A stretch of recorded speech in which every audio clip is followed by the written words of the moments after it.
Siapa yang tak kenal Bung Karno, sang proklamator, orator ulung, dan presiden pertama Republik Indonesia? Tapi, tahukah kalian bagaimana perjalanan hidupnya membentuk gagasan besar bernama Indonesia? Yuk, kita telusuri jejak langkah sang putra fajar.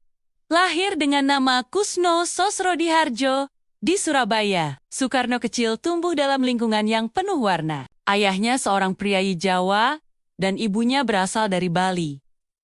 Sejak muda, ia sudah menunjukkan kecerdasan luar biasa. Saat bersekolah di Hoger Burger School, ia bertemu dengan para tokoh Sarekat Islam yang pertama kali menyulut api perjuangannya. Semangat itu semakin membara saat ia melanjutkan studi teknik di Bandung. Disinilah, di tengah pergerakan kaum intelektual, visi tentang sebuah bangsa besar yang bersatu dari Sabang sampai Merauke mulai terbentuk di benaknya. Soekarno bukan hanya pemimpi, ia adalah seorang eksekutor. Ia mendirikan Partai Nasional Indonesia, sebuah kendaraan politik untuk menyuarakan perlawanan.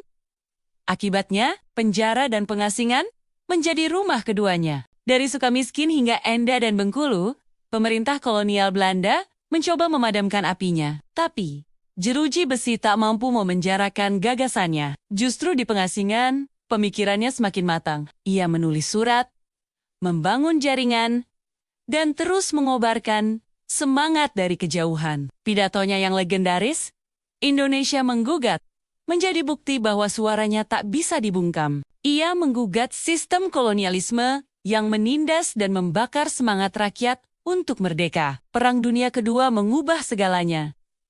Belanda kalah, Jepang datang. Ini adalah masa yang penuh tantangan. Soekarno dan para pejuang lainnya harus bermain catur politik dengan Jepang, memanfaatkan setiap celah untuk mempersiapkan kemerdekaan. Momen krusial tiba saat Jepang menyerah pada sekutu. Tanpa ragu, Soekarno dan Hatta didesak oleh para pemuda mengambil langkah bersejarah. Pagi itu, 17 Agustus tahun 1945, di Jalan Pegangsaan Timur 56, Jakarta. Dengan suara lantang dan penuh keyakinan, Soekarno membacakan teks proklamasi. Kami bangsa Indonesia dengan ini menjatakan kemerdekaan Indonesia, sebuah kalimat sederhana yang mengubah takdir sebuah bangsa untuk selamanya. Proklamasi hanyalah awal dari sebuah perjuangan panjang. Sebagai presiden pertama, Soekarno memimpin bangsa yang baru lahir ini melalui masa-masa sulit, menghadapi agresi militer